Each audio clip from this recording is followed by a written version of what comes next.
কম্পাসের থেকে সমস্ত প্রমাণ কেড়ে নিতে তাকে কিডন্যাপ করলো মুক্তি। আর কম্পাসের থেকে সমস্ত পেপার কেড়ে নিয়ে কম্পাসকে শুট করার আগেই সেখানে পৌঁছে গেল বিহান এবং শেষ মুহূর্তে বিহান কম্পাসকে বাঁচিয়ে নিল। হ্যাঁ বন্ধুরা, কম্পাস ধারাবাহিকের আগামী চমকে আমরা ঠিক এমনটাই দেখতে চলেছি।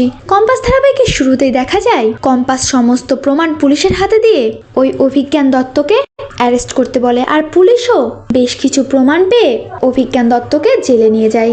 যা দেখি তো মোনালিসা একদম ক্ষিপ্ত হয়ে যায় কম্পাসের উপরে, আর অখিলেশ চৌধুরী, মুক্তি সকলে একদম ক্ষিপ্ত হয়ে যায় কম্পাসের ওপর। কেননা অভিজ্ঞান দত্ত যদি ফেসে যায় তাহলে তো অবশ্যই সে অখিলেশ চৌধুরীর নামটাও সকলের সামনে প্রকাশ করে দেবে, তাকেও জেলে যেতে হবে, যেটা অখিলেশ চৌধুরী কিছুতেই মেনে নিতে পারে না।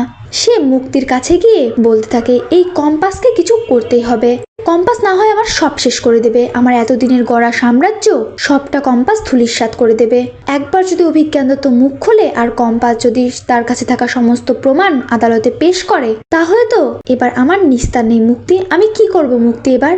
তখন মুক্তি বলে ওঠে তুমি কোনো চিন্তা করো না অখিলেশ দা, আমি তোমাকে ভালোবাসি, ওই কম্পাস আমার ভালোবাসার দিকে হাত বাড়িয়েছে, ওকে তো আমি একদম গুড়িয়ে দেবো, ওর অস্তিত্বই আমি মুছে ফেলবো। এই বলে মুক্তি তার প্ল্যান সাজাতে শুরু করে, সে কি করে কম্পাসকে শেষ করবে আর তার থেকে সমস্ত প্রমাণগুলো নেবে। এদিকে কম্পাস, বিহান এবং ঋতুজা চৌধুরী তাদের বাড়ির উদ্দেশ্যে বেরিয়ে পড়লে কম্পাস ভুল করে তার ফোনটা কলেজে ফেলে যায়। সে আবারও ফিরে আসে ফোনটা নিতে, ঠিক তখনই তাকে কিছু একটা স্প্রে দিয়ে অজ্ঞান করা হয়। এরপর যখনই তার জ্ঞান ফিরে আসে সে দেখতে পায় একটা কারখানাতে, একটা পরিত্যক্ত কারখানা। তবে এখানে সে কি করে এলো, তাকে কেই বা কিডন্যাপ করে নিয়ে এলো? ঠিক তখনই একজন হাসতে হাসতে কম্পাসের সামনে এসে দাঁড়ায় আর বলে ওঠে কি কম্পাস, কি ভেবেছিলে তুমি সবটা নিজের হাতে নিয়ে নিয়েছো? না কম্পাস, তোমাকে এবার কে বাঁচাতে এখানে আসবে?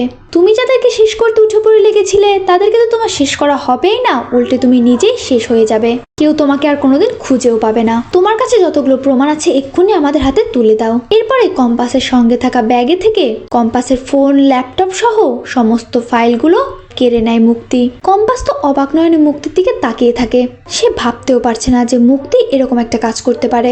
অবশ্য সে কিছু একটা আন্দাজ করতে পেরেছিল যে মুক্তি বাসা থেকে কেন বেরিয়ে গেছে। আর ভাবনার মধ্যেই মুক্তি রিভলভার বের করে যখনই কম্পাসকে শুট করতে যাবে ঠিক সেই মুহূর্তে বিহান সেখানে এসে মুক্তির হাতে লাঠি দিয়ে বাড়ি দেয় এবং রিভলভারটা ফেলে দেয় আর চিৎকার করে বলে ওঠে মুক্তিবাসী, তোমার এত বড় সাহস কি করে হলো, তুমি কম্পাসকে মেরে ফেলতে যাও? এই বিহান চৌধুরী বেঁচে থাকতে কম্পাসের গায়ে একটা ফুলের টোকাও লাগতে দেবে না, এবার তো তোমাকে তোমার যোগ্য শাস্তি পেতেই হবে।